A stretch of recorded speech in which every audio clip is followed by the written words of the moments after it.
Anglican orientating was made well with the ecumenical movement come of age, a correction of the disoriented notion that unity in the church happens by confederation. And while the number of ecclesial communities that will join this new structure may be small, the initiative itself could encourage relations with the separated historic churches. More than 30 years ago, John Paul II approved a pastoral provision to receive Anglicans into the Catholic Church. This followed the 1976 decision of the General Convention of the Episcopal Church to ordain women. Some 5 years before that, I had written my first and perforce juvenile book, which was a small study of this question. In it, I maintained that to deny gender as a charism in the sacrament of orders was a Gnostic heresy, for it dismissed the prophetic significance of sexuality. In phrases subtle, because I knew the subject would be scandalous, I contended that such ordinations would irreparably destroy chances for unity with the Catholic Church, and that this Gnostic abuse of anthropology would logically lead to what is now called same-sex marriage. Some reviewers said that was absurd. All reviewers, as I remember. What I predicted in 1971 has happened.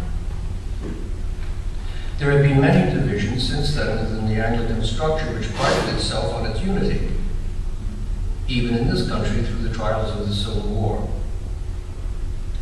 The original pastoral provision provided welcome for over 100 clergy and several thousand laity, including one religious community of women. These are small numbers, but they have established several flourishing parishes with an improved Anglican use for worship, which has attracted even to many cradle the Catholics. While the most important aspect of this provision was the clear signal of Rome indicating that the question of women's ordination belongs to the irreformable deposit of sacred tradition, the part of it that got most attention was permission for the ordination of married men, with the understanding that, as in the Eastern rites, there could be no marriage or remarriage in the instance of widowhood.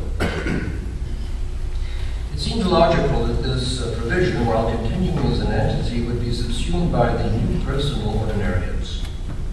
The chief difference between the former pastoral provision and the new ordinariates is precisely that while the former was part of the regular diocesan structure, the new ordinariates would have their own bishops and ecclesial superiors similar to military ordinariates, although there would be geographic bounds, unlike the military ordinariates.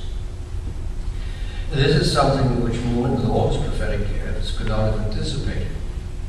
But it is also the case that in his day, the invalidity of Anglican orders was not a settled question, as it is today. Newman was ordained a priest in 1846, less than a year after he had been received into the church. And Manning's ordination in 1851 took only 9 weeks. And within 14 years, he became Archbishop of Westminster. That was during the pontificate of Pius IX, who was not given to impetuosity or neglect of doctrine. The new apostolic constitution expectedly has its doubters. The Holy Father made this a personal initiative to the surprise of some ecumenicists whose more relaxed instincts had not encouraged traditional Anglicans in their petitions. I do not make an exact parallel with the present situation, but in a letter of 1859 to Lord Acton, Newman wrote, quote, "There will necessarily always be round the Pope second-rate people who are not subjects of that supernatural guidance which is his prerogative." Newman was certain that the Catholic Church in England could not flourish if it remained under the jurisdiction of the Propaganda Fide. But he was often stymied in getting his message through bureaucratic tangles to the Pope. He said, and I quote again, "The rock of St. Peter on its summit enjoys a pure and serene atmosphere, but there is a great deal of Roman malaria at the foot." The uniqueness of Anglican Nora and Chetworth naturally begs questions. Not least of these is the patrimony of Anglicanism, which the Apostolic Constitution seeks to safeguard, not temporarily, but as a permanent ornament of the richness of the Latin Church. But this patrimony is not defined. Anglicanism has gone through transformation since the Elizabethan settlement, and the engine of its motion, which is now proving not to be perpetual, has been its effort to define itself in various moods: Catholic, Calvinist, Laudian, Erastian, Deist, Evangelical, Tractarian, Ritualist, Liberal, and Post-Christian, all bobbing on the surface of the endemic Anglo-Saxon bias, Pelagianism. The patrimony, however, reimagined from time to time, would have been more Protestant from the start were it not for the theological conservatism of Elizabeth I. Surely there were clerics, especially in the Laudian period, who were stupor mundi, the wonder of the world, as they were even referred to in Rome, in their patristic erudition. But often what claimed to be a return to sources was a sort of theological bottom feeding, made palatable by a knowledge of Greek. To speak in general terms of a patrimony risks becoming nostalgic, bearing in mind that nostalgia is history after a few drinks. John Jewell and Richard Hooker in the 17th century had a romantic notion of the sub-apostolic church, which easily accommodated what there came to creed. Even Jewell had a functional but not sacramental concept of episcopacy, and his confidence was in sola scriptura. Anglicanism was not originally confessional, but statist. And what is of the state dies with the neglect of the state. As Caesar's eye grows cold, so does what glimmered in his glance. As far as aesthetic patrimony goes, the typical Anglican forms of worship really are no more elevated than the ordinary Catholic liturgy of our day, now happily under revision. Newman was sensitive to signs. He remembered wearing black gloves in Trinity College Chapel when mourning the daughter of King George IV, the Princess Charlotte. And everyone knew he had abandoned Anglican orders when he appeared one day in gray trousers. If he who blushed at the most innocent pun had seen some of the liturgical aberrations of our generation, he would lapse into a coma.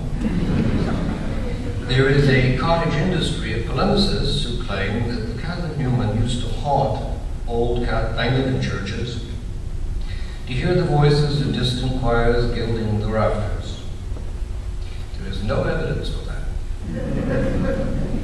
His frequent discouragements were not from a loss of what he had sternly rejected. He writes of those who claimed that the convert kept looking back over his shoulder. This is said of everyone in turn, and in every case which I am acquainted with most falsely.